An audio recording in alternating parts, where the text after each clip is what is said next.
All right. Hey guys, I'm impressed there's this many people this late in the day. I saw 4:15. I figured I'd be talking to one person in the tech guys. So thanks a lot for coming today. Before I start, this is how to avoid a shared library nightmare. I just kind of wanted to get a count. How many people are already using shared libraries? Awesome. Ah, crap. No calling me out, guys. Another question. So we got a lot of people using shared libraries, working in DevOps, stuff like that. How many people were pure developers, Java developers, JavaScript, whatever, before they started doing shared libraries? Ah, yes, okay, good. That's who I'm tailored to here. So, avoiding a shared library nightmare. Real quick, little about me. My name's John Byron. I've been working in software development for about 20 years, most of that in automation. Started CI/CD about 12 years ago. I work for Liberty Mutual. I've been there for 7.5 years. And I don't work all the time. When I'm not working, I like to snowboard, I like to paintball, I like to hike, fish, whatever's outside. If anyone wants to talk about paintball, I can only do it for about 3-4 hours, so you can get me started afterwards. As I mentioned, I work for Liberty Mutual Insurance, headquartered in Boston. We've been around over 100 years, 50,000 employees, fifth largest global property and casualty insurer in the world, 75th on the Fortune 100. I work for global retail markets. They're the people who sell you your car insurance, your home insurance, stuff like that. I have some policyholders here today in the audience. We have over 1,000 IT employees. That number fluctuates. It goes up pretty often. We have hundreds of apps, thousands of services. We're constantly putting out new product. So it's a pipeline story. A few years back, we decided to start changing things up. First commit, almost 3 years ago. It was my commit, if you could see that right at the top, my initial check-in, that was me. All right. I wanted to do something new. We had some new stuff going on, and I'll start talking about it, but I wanted to do something new. We had been doing freestyle jobs for a couple of years at that point. Not a huge fan of the freestyle jobs, didn't want to have to point and click, no pipeline as code, stuff like that. So we started doing something new.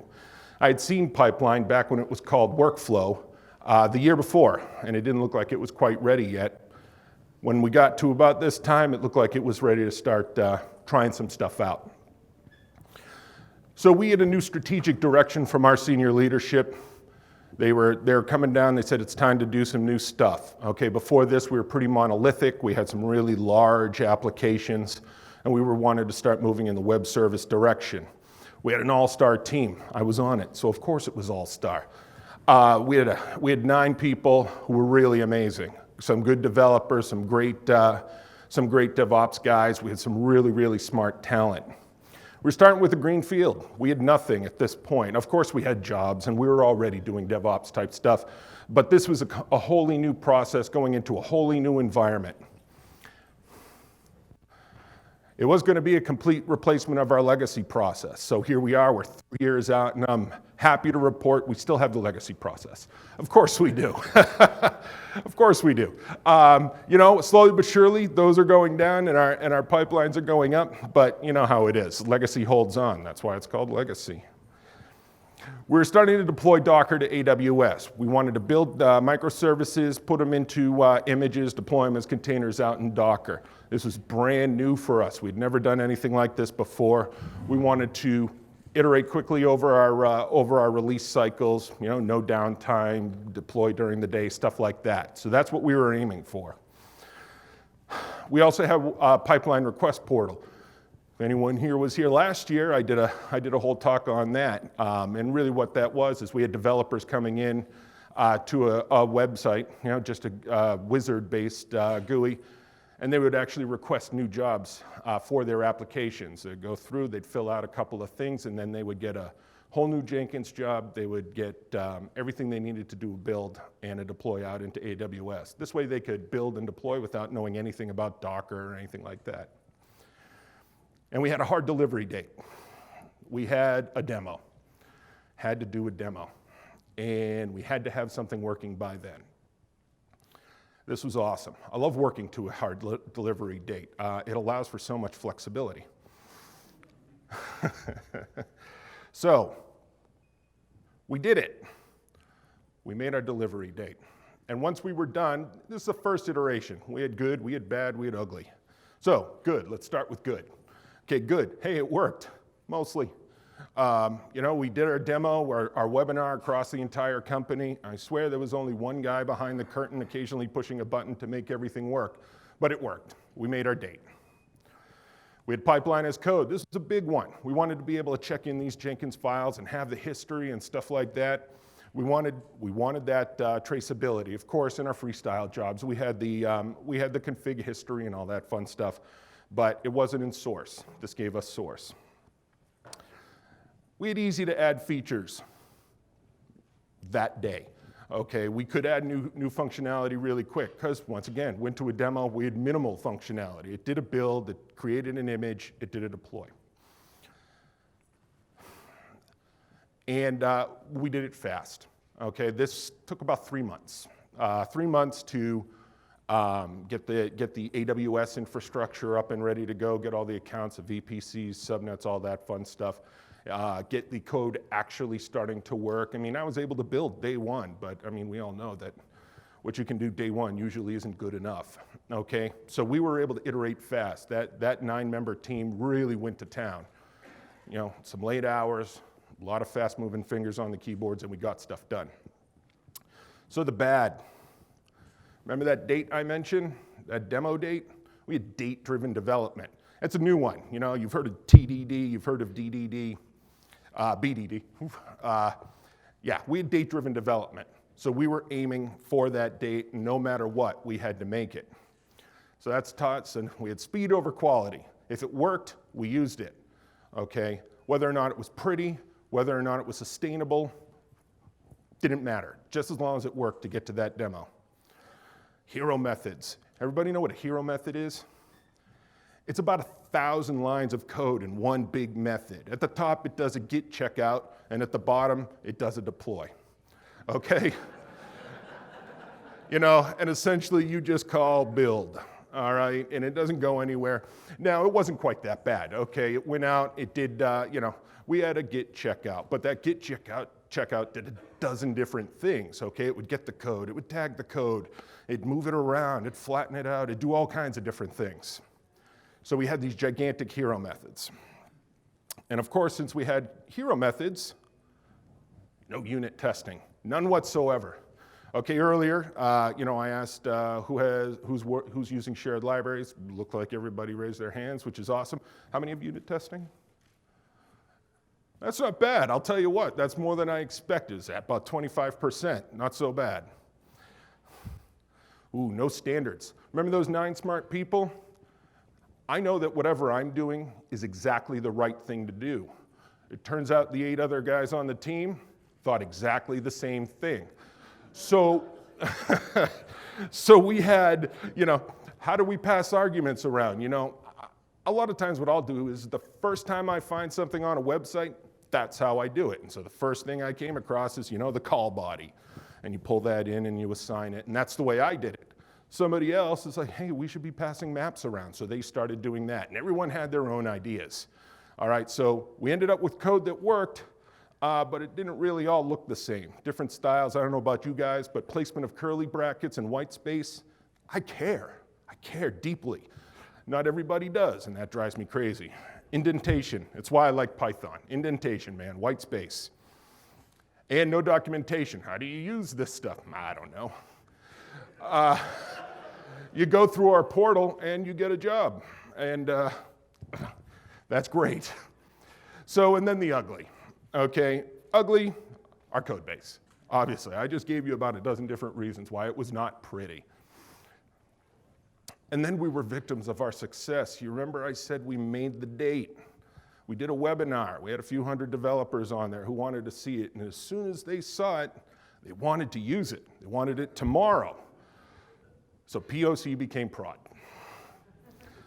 I swear, I totally learned my lesson this time.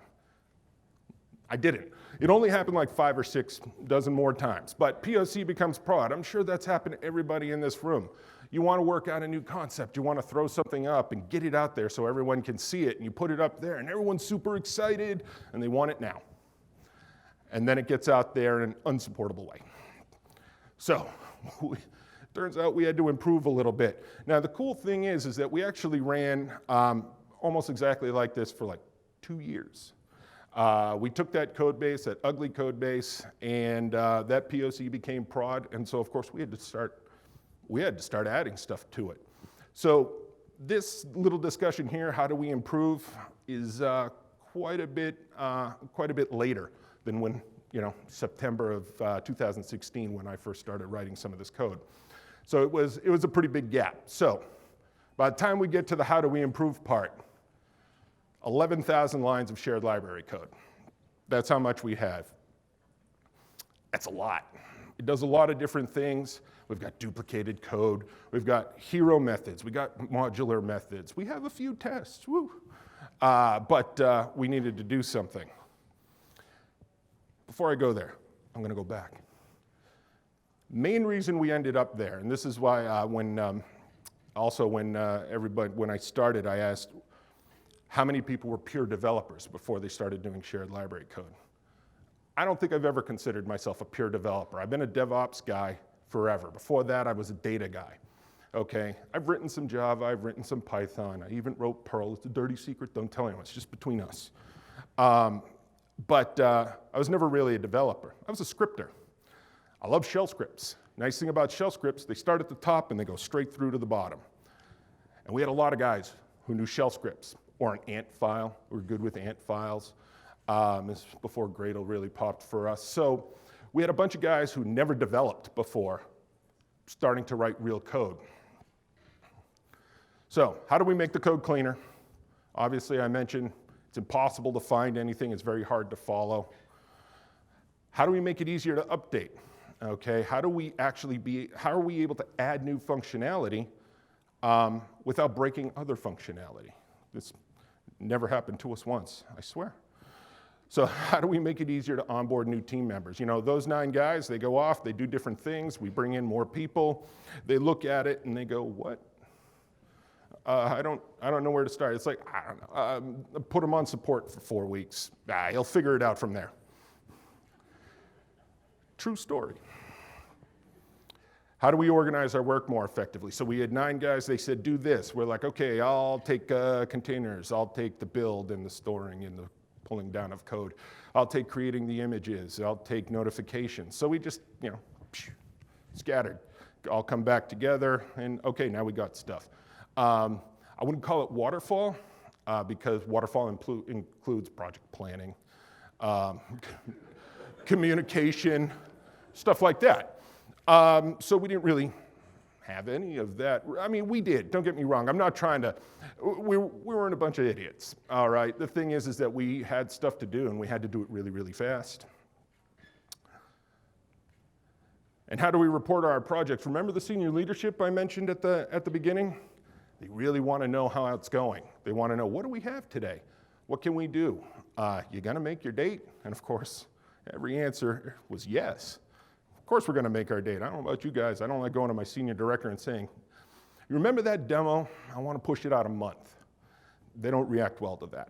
So, what did we do from there? First thing, we're gonna have to come up with some standards. No more maps and blocks and figuring things out, whatever seems to work for me today. We needed standards, we needed that code, we needed white space. Planning, how do we do this in a much more orderly fashion? How do we get to, how do we set a target and make sure we get there?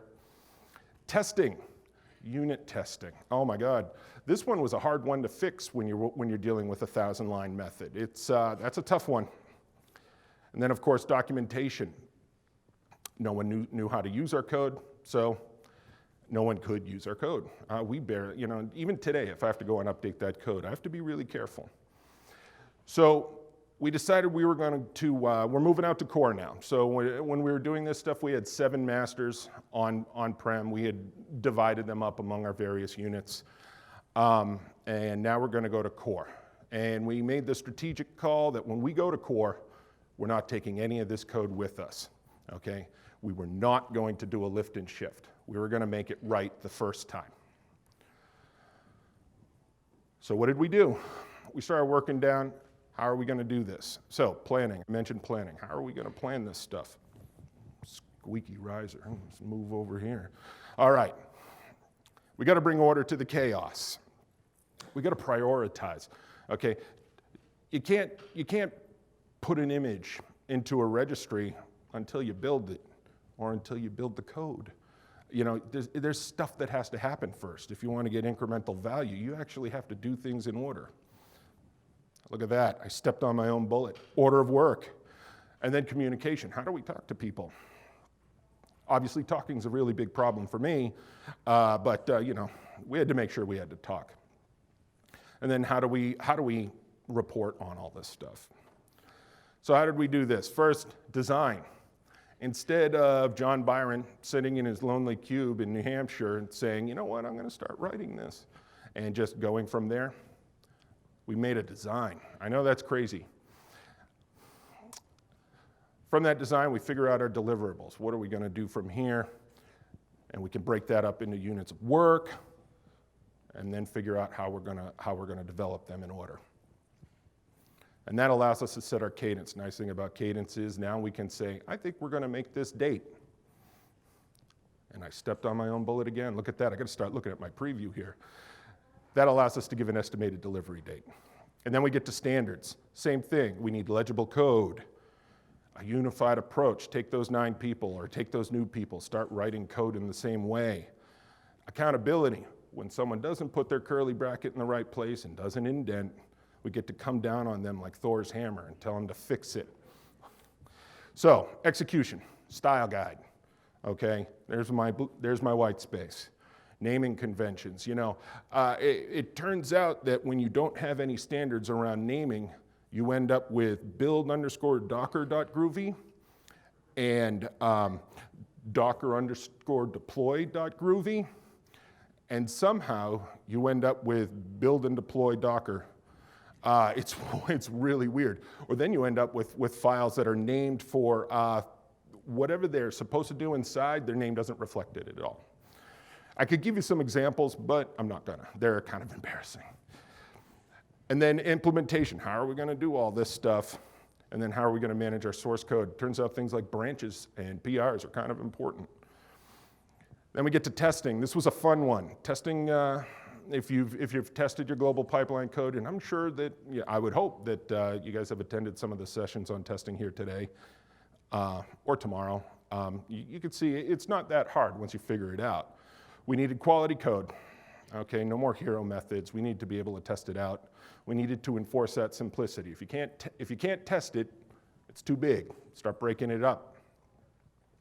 This will make it easier to update. No longer do I hit push, do I hit that merge button and then run out the building because I don't want to deal with the fallout after that. That's what I have team members for, right? I'm not on support this week. It's somebody else's problem. And we wanted to accelerate delivery. All right, if you're more confident in your delivery, you're able to just get stuff out there a lot faster. And we needed to avoid those disruptions, okay, that came along with breaking code as we went along. So, of course, we added unit tests. I'm going to get to some of the implementation stuff later. So we added unit tests. We started some standards with code coverage. Code coverage you don't want to go crazy on. When you have these scripts, we found that you can never get 100%. You know, usually kind of shoot for 80. You know, do you really need to test the exceptions, stuff like that? Maybe you do, maybe you don't. Maybe some of you are looking at me like, of course you do. But you don't have to test quite everything. Some stuff really isn't testable. But we were looking for good code coverage. And then regression tests. When I say regression tests, I mean, when you put in that PR, it's actually going to run builds. It's going to do deploys, and it's going to do it everywhere that it needs to, meaning if you've got 8 different technologies or a couple different clouds and you're deploying on-prem and you're deploying off-prem and all this fun stuff, all that stuff has to be exercised. You updated 2 bytes, you still want to make sure everything still runs. So we created a pretty gigantic regression suite. And then Exploratory testing, of course. Sometimes there's no substitute for actually just clicking around. And then we got to documentation. Documentation is my favorite. That's why I almost never do it. The documentation supports all those other requirements. You don't have a defined style if you didn't write it down. It's what everyone remembers it to be. Makes it much easier to onboard. Okay, the onboarding really is, you need to bring people in. It turns out people go to other jobs. And this allowed for external reference. We at Liberty, we really like our developers to be an active part of the development of our pipelines and our pipeline code. And if you don't have any reference documentation, it makes it a lot harder for them to know what your code's doing and know how to extend it. So we had to pick a format. I don't think the format's very important, just as long as you all agree on it. Has to be a living document, meaning you don't just document the code you have now and then you put it somewhere and you put it on the shelf behind a glass case and never touch it again. And we needed a single reference point. Everybody needs to know how to find it. Okay, you can't tell someone go search the wiki and you'll find the docs. It's there somewhere. So what worked for us? So when it came to planning, planning was pretty easy because we had just started adopting Agile methodology kind of right before that. Agile, everybody? No? Okay. Agile. It allowed us to produce value quickly, small chunks. I really highly recommend you do that. Don't say I want to build deploy out to Docker AWS, try to build all that stuff, and then hit go and find out it doesn't work. Couple week sprints. It was just long enough to deliver that value, okay, without either having to rush too much or letting it sit forever. So 1 week sprint, way too short. 3 weeks, 4 weeks, people aren't getting any updates. And we paired on everything. Paired programming, you guys use pair programming? I see this guy looks like he's really into the pair programming. Programming was really, really new for us. If you don't, does everybody know what pair programming is? It's kind of what it sounds like. Two people sit together and they write the same code.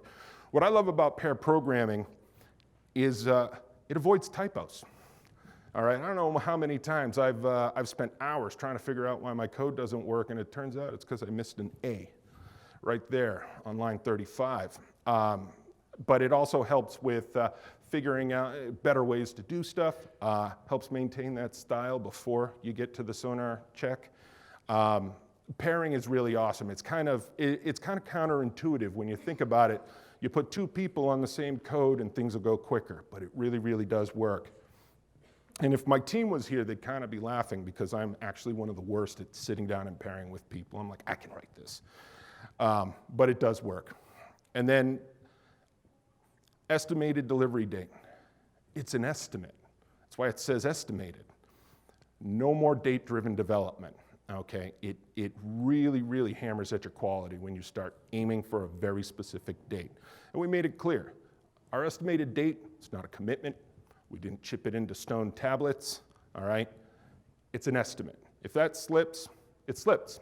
It's gonna happen. Standards.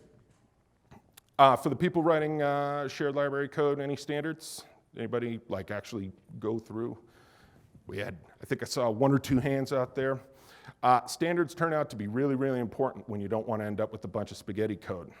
And I did a ton of research on this. I really spent a few days going through and reading every documentation about Java standards, Groovy standards. At the time, we had some Python involved, looking at Python standards. And I was like, oh my God, what are we going to do? Turns out I went right back to page 1. We started using the Apache Groovy just because we had to pick one. We picked one, and we documented saying, you start there, and then we added our own stuff onto it. Stuff like where curly brackets go. Yeah. How many indents? Is a tab 2 spaces or 4? Of course, I don't have to tell all the smart people in this room that it's 4, because 2 spaces just doesn't look right. Yeah, see? Saw my people out there. Noun verb. Remember build _ Docker, and then Docker _ deploy, and then parse Fusion file, which actually does the deploy. No more of that. So noun verb. You're interacting with Git. So the file's called Git. And within that file, You're doing a checkout. So it's called checkout. Your noun is what you're acting on, and then your verb is what you're actually doing. Okay, you don't have git checkout in git.groovy, or you don't have SCM. You can have SCM. We actually argued about that for quite a while. We had git, okay, because we figured eventually we might have something else on top of that. Noun verb, it really helps organize your code. And you know what, I'm going to take one, I meant to mention one thing at the beginning. We don't use declarative at all, mainly because 3 years ago when I started this, declarative wasn't really much of a thing. I think it was just starting to roll out. And by the time it came out, we were heavily invested in scripted pipelines. We got a lot of scripted pipelines, or mostly declarative. All right, we got some scripted. And that's why we worry quite a bit about styles and the noun verb and stuff like that. One branch per feature. You don't create a branch saying, do stuff, all right? You create a branch that says, add scanning, okay? And then you just do your add scanning stuff there. Somebody else is doing some, recording hash commit. You don't do them both in the same branch. You want to be able to test everything very, very discreetly. Anybody here using source, SRC? All right, you're all doing it wrong. Now, we decided to go VARs only. Main reason, we couldn't get the plugins to interact properly in a lot of cases. A lot of the plugins we were using already, we just couldn't get them to interact. And we tried for a month straight. My team worked on this stuff. We talked to CloudBees about it. We actually got one of their senior engineers on the phone. We said, listen, we're really trying very hard to use object-oriented methodology when doing our pipelines. And he said, why? Which was a great indicator that maybe we were going down the wrong path. We rely pretty heavily on the plugins. It's one of the things I think makes Jenkins so great. And if your code can't interact with the plugins, I don't find it's much use. Okay, so VARs only. It's all just straight up VARs. Small methods. No more 1,000-line methods. No more hero methods that do checkouts and builds and all this fun stuff. Everything had to be small. If you couldn't unit test it, it wasn't going to work. Everything had to be tiny little chunks. And our code is open source. So I mentioned earlier, we really like to encourage our developers. I got 1,000, 2,000 people using my code. When I say my code, my team's code. And I want those people to be able to extend our pipelines. Now, we have a really smart team. We do a lot of cool things. But I definitely don't have a lock on all the good ideas. Now, we all know that every idea I do have is a good idea. They're all good, okay? But somebody off in another group might have a better idea, or might have an idea that they want to use for their pipelines. So we made sure that all our code was open source. So when I say open source, I mean open source to liberty. Sorry guys, you cannot download our code. In fact, I couldn't put any code in this, So what that would allow is a developer comes to us and says, listen, I really need this functionality. I need it in 2 weeks. Well, that's great, but we've got this entire list in our backlog. We're not going to get to it. And we say, what we can do is you can consult with us and you can write that code. And then you can put in a PR and we'll merge it into our code. And now you have that code and everybody else has that code. We've done this dozens of times. It's really accelerated our pipeline development and really allowed us to roll out new functionality. It allows the developers to feel like they own part of this process. It's not 5 guys over here just doing their thing. It really gets the developers involved. And we have developers that are very vocal about how we're running our code and how we're doing our things. Because everyone's got a different idea. At Liberty, we allow a lot of experimentation. I don't set a standard for what a build looks like. We actually do have pipeline standards. But what they are is you have to do these things in your build. It doesn't tell you how you have to do them. It doesn't tell you what your code has to look like, stuff like that. Okay, they have a lot of flexibility. And this open source code allows us to build in what they want. And then testing, another one I spent a ton of time on. So people who are doing testing, what are you guys using? Spock. That's a good call.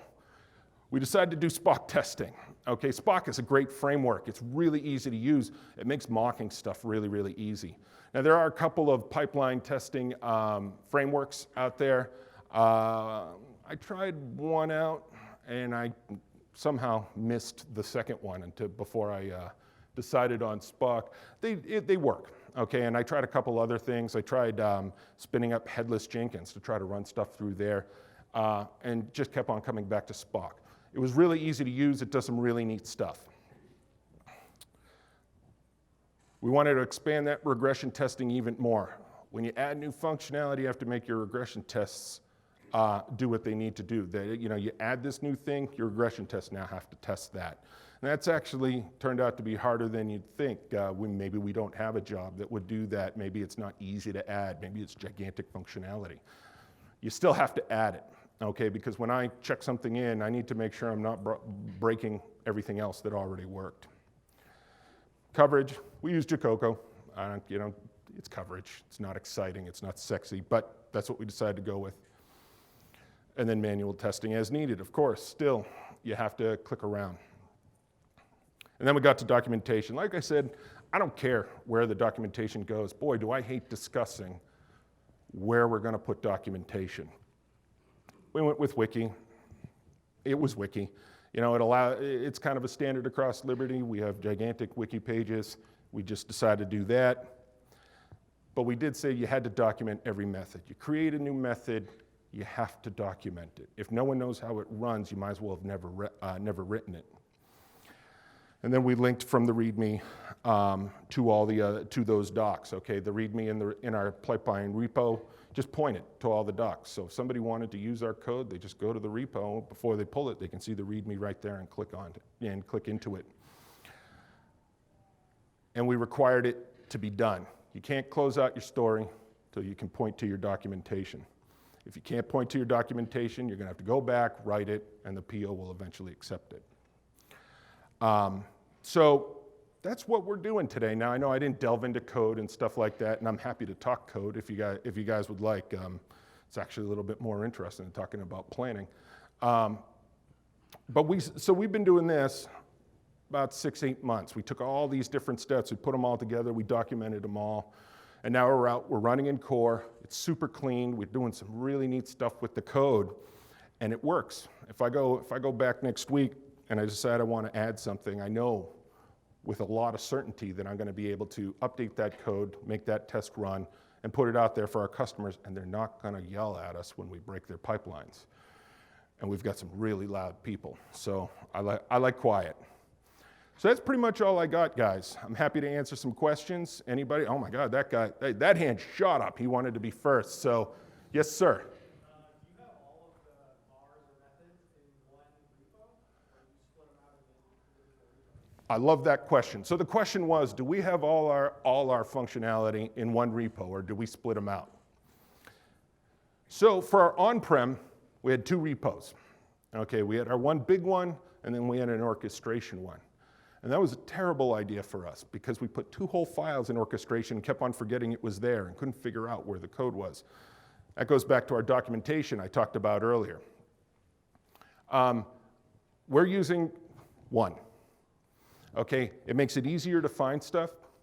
You don't have to search around, you don't have to hunt for what you need. But also right now it's relatively small. Our new code is relatively small. Granted, we're trying to keep it that way. We're trying to add functionality without adding gigantic blocks of code. We're trying to leave stuff up to the users as much as possible. One of the reasons why our original code got so darn big is, let's talk about the build step. I wrote the build step. I'm very proud of it. You would tell it I want to do a Gradle build, and so in there I would have an if block. And it said, if Gradle, do this.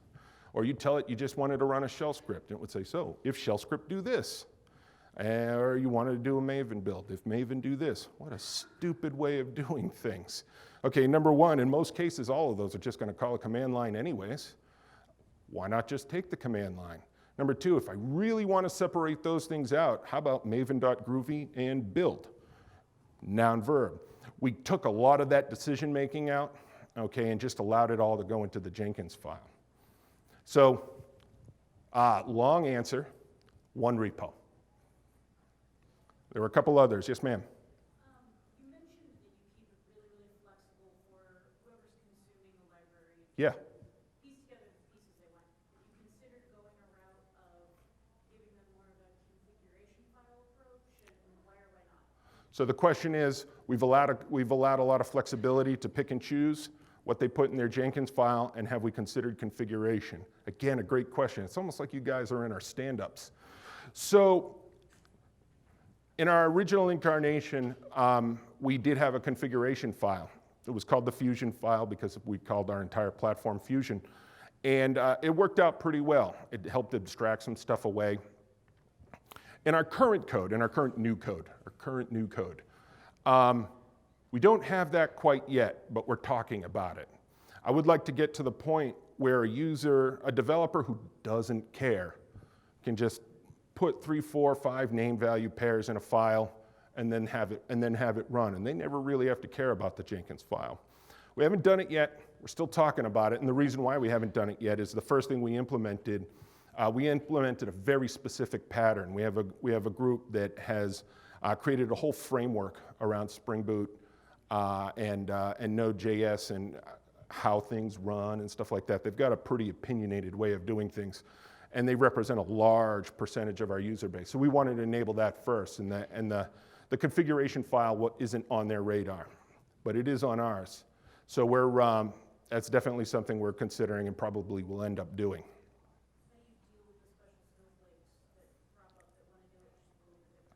So how do we deal with the snowflakes?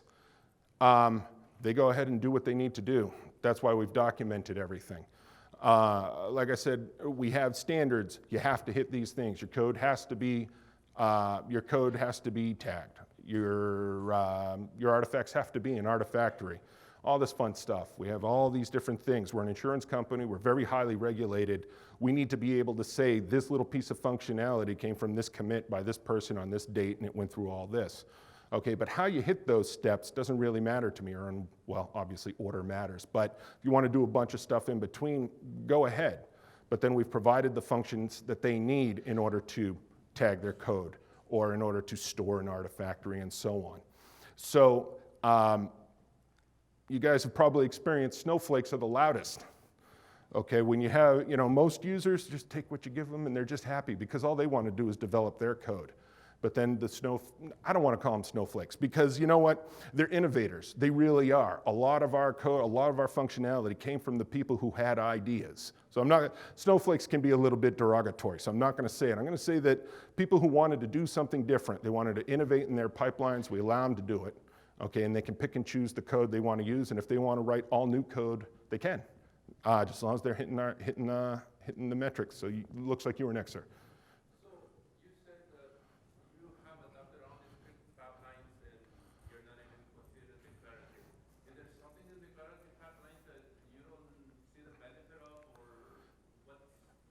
So the question is, we're doing scripted pipelines, and we haven't really done any declarative at all. Is there something with declarative we don't like? Is there a reason? Now, so number one is by the time declarative really became a thing, we already had a huge code base. Second thing is we have to do a lot of complicated stuff. We interact with a lot of microservices, other applications. We have to reach out of Jenkins on a pretty constant basis. It was pretty easy to do that with the scripted pipelines. And the third thing, maybe a little embarrassing, I don't know how it works. I've never used declarative ever. It would be a whole new learning process. And at this point, we're in scripted. We are going to eventually come around. And we have users who have updated their Jenkins files to use declarative. And that's great. That's fantastic. I have nothing against it. It's just it was easier to do what we needed to do in scripted because it was just so complicated at times. Oh, God. Man in the hat had his hand up first. So if you have giant methods or giant GUI files, how do you go about, what are your guys' best practices or standards of figuring out how to split that up or any guidelines that you found useful around that? That's a great question. So the question was, if we have a hero method, we have these giant methods that do a dozen different things. How do we not now? How do we take those and break them up? We didn't create a standard around that, and we also didn't do a ton of it, okay? With all these methods and all this code, it was actually more efficient to just rewrite it, okay? But we did break some stuff up.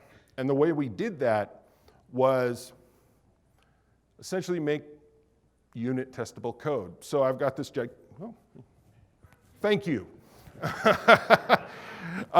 We have this giant hero method, and we want to break it up. We need to break it up. So what do we do? What does this hero method do? First thing it does is a checkout. So let's create checkout down here. All right, and let's just make it do that. Make a little unit test for that. Great, it works. All right, now let's just replace all that big old block and just put the function name there. There was really no method to how we were going to do that. We didn't do a ton of it. It was literally easier to rewrite everything than it was to delve through all this code, because all this is running out in prod. If you start refactoring giant hero methods, and I know refactoring is very important, we do it really well now because our code is testable. Okay, but when you don't have testable code, it makes it a lot harder. So no real method. Sometimes it was just, I don't want to deal with this anymore, so I'm going to break it up. Sir. This gentleman, the one pointing to himself. So you mentioned that in the beginning you didn't have conventions or best practices for passing arguments. Yes, sir. Like maps and all the rest of it. Yeah. What are you actually using then? What did you decide on? Maps. Maps. Love maps. Maps are awesome. It's easy to see what's in them. It's easy to define them. The funny thing is, we actually kind of gravitated to maps organically. It was easy. It's easy to add stuff. It's easy to know what's going in there. Funny thing though, little word of caution here. So what we did is we had a map. We called it args, which is really descriptive. And every new thing we knew the next function would need, we just added it. So what we ended up with was args. It was 420 different elements within it. Several pieces were duplicated. So we had, deployment GUID, dep GUID, CC dep GUID, and each function just kind of used its own. So we ended up with a massive arg. So now what we do is we only pass what we need. Okay, we make a new map when we're calling a new function, and that new map only passes what it needs. That way, you don't have to guess what's in there. You don't end up with duplicated values. You just have what you need. We do. In our new code, we're using closures quite a bit. They really help us do some neat stuff where we actually take all our pipelines and we wrap them in a gigantic block. And one of the reasons we do that, one of the reasons why we do that, we do it for some security reasons. It allows us to abstract away some things, access to secrets we don't want users to have. It allows us to event that says, hey, this build started, this build ended, this build failed, passed, stuff like that. It allowed us to add a lot of that stuff without a user having to know how to do it. So yeah, we are using closures. If the next question is, how do we test closures? I'm just gonna say thank you. We're going to leave. I don't know. We actually have a really smart guy who did that for us, and frankly, I can't answer that question. So, oh my goodness. I think you were next. I'm trying here, guys. How do we roll back? So what we started doing is we tagged the code, prod. It doesn't work. We go back to the previous tag. It's usually what we do. We just use tags. We don't roll back the master branch. That doesn't work well. We just fall back to the tag that worked. Yes, sir. So you mentioned that you are 4 right now, Jenkins 4. Yes, sir. So prior to that, you were leveraging CJE and 6 masters? CJE with 6 masters and a JOC. And can you sort of elaborate some of your story of the migration of CJE to 4? So that's a journey. That's a journey that's still in process. It's been a very interesting journey. I'll talk to you afterwards. All right, I'd be happy to discuss some of that with you. There was a lot of considerations involved. I'm already going on 47 minutes, so I'll talk to you right after. Okay? Any other questions? You sir. I don't know what is the relevant practice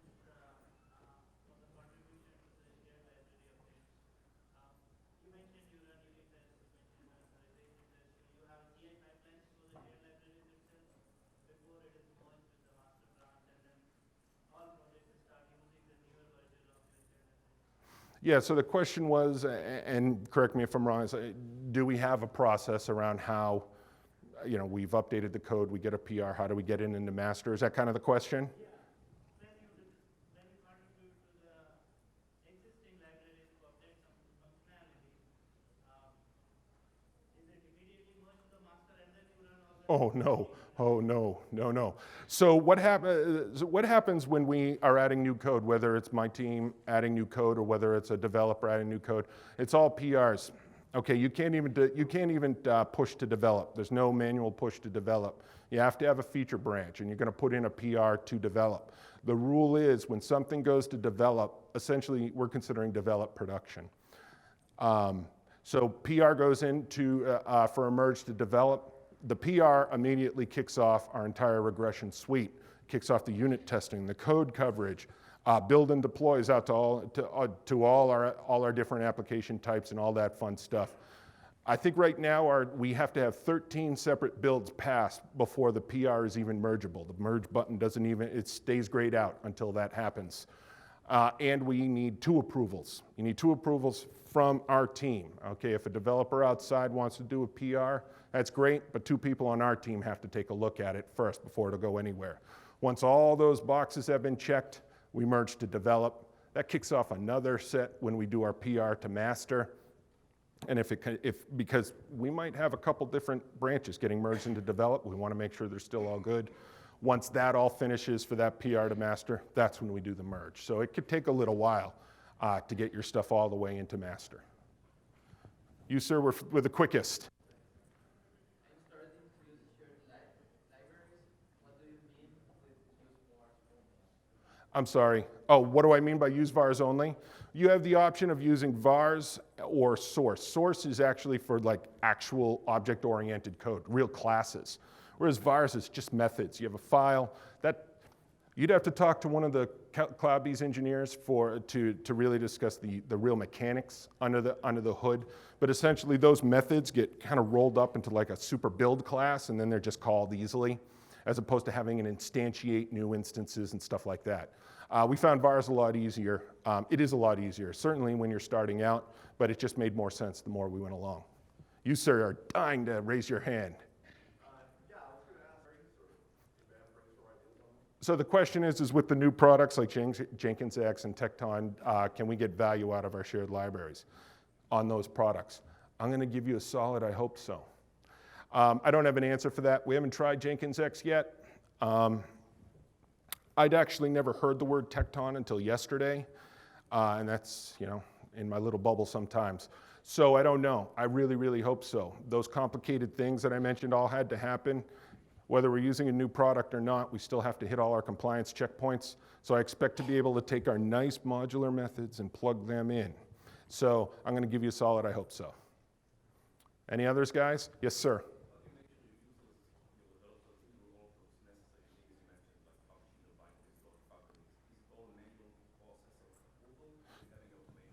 So the question is how do we make sure all those compliance steps are met, right? How do we make sure before they hit go? It's a great question because when we allow all this flexibility, how do we make sure that they've actually done what they said they would do? And we do that by allowing them to do everything they want in non-prod. But when they go to prod, they have to actually go through one job. We created a choke point for prod. We also have separation of duties. I can't just randomly deploy something to prod that I just wrote myself and no one looked at it. So with that separation of duties, only certain people can hit the button for deploy to prod. We're getting to continuous deployment, whatever, continuous prod deployments. Let's go with that. I always get deployment and delivery screwed up. But we created that choke point. And that prod deploy job actually checks for those points. It checks to make sure that that image has been deployed to non-prod before going to prod. It checks to make sure the code's tagged. It checks to make sure that somebody said it was good, stuff like that. So by controlling that one point to prod, we're able to make sure everything gets checked off. Sometimes that makes things a little complicated. It makes the users kind of have to use our code, or they have to redo a lot of it in order to make that stuff happen. Because we're expecting certain things to be in certain places. Like if you have You have an artifact and artifactory.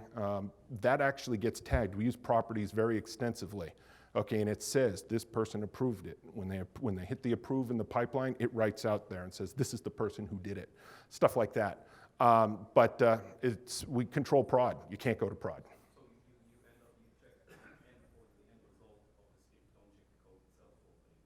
No, we don't check the code. That's what developers, technologists, and architects and their team is for. We couldn't. This can be a fun discussion with people. You know, you'll have somebody say we should set a standard across the whole org, and others will say I don't want to set a standard across the whole org because we've got a lot of really smart people who can do some new stuff. And you can't keep up with technologies if everybody has to hit this particular standard. So no, we don't look at the code. We're the DevOps guys. Our platform builds and deploys. It monitors. It does all that fun stuff for you. Code is your responsibility. So the question is just for everybody. The question is, we said we use maps. Do we assign? Do we have a way of assigning default values, and so that someone doesn't have to fill them all out? Really, what we do, I mentioned that we wrap our entire pipeline now in a gigantic, essentially in a big old closure. We do it right at the top before the pipeline even starts. We set a bunch of different stuff. And that can be updated as they go along. So stuff like debug flags, just default values that probably will never change. They just get set right at the top of the pipeline object, and then if they want to change it later on, they can, or add to it and stuff like that. Yes, sir. Where are you using that maps, or what are the purpose of the maps? The maps are to pass arguments from function to function. That's it. So if I have a git checkout function, and I'm kind of spitballing, I'm just making this up as I go along, but if I have a git pull, checkout. If I have a git pull, it's going to have a hash, it's going to have a commit hash. This is where it is. And let's say I want to take that and I want to add it to a property in Artifactory saying, if you want to rebuild this, you need exactly this commit. We'll have a checkout that does that and probably gets that hash, and then it passes that hash to the function, and which makes that property update, and we pass that in an argument. So anytime we need to pass stuff around, we use the arguments. We generate a lot of pieces of data. Every artifact that we put out into AWS has a unique tag on it that we have to pull that from somewhere else, and when we do that, we need to pass it around to other functions that need that information. So that's what we use it for. All right, I think I'm probably way over on time. Yeah, I am. I'm about 10 minutes over. So thanks a lot to all the people who stayed all the way through. But I appreciate everybody coming. Those are great questions. I'm not going anywhere. If you want to come up, ask me some more questions. I'm a bit of a talker, so I'm happy to stand here and answer questions until it's time for beer. So thank you very much. I appreciate it, guys.